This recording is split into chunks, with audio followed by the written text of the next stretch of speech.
В Ивьевском районе при ремонте трактора погиб мужчина. По данным следствия, 57-летний местный житель осуществлял ремонт муфты – картофеля уборочного комбайна, который был соединен карданным валом с трактором. В момент работы одежду мужчины намотала на вал, в результате чего он получил смертельные травмы. На месте происшествия работала следственно-оперативная группа.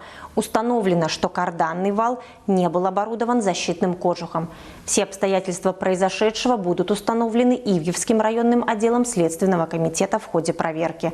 Особое внимание следователи уделят причинам и условиям, которые способствовали трагедии.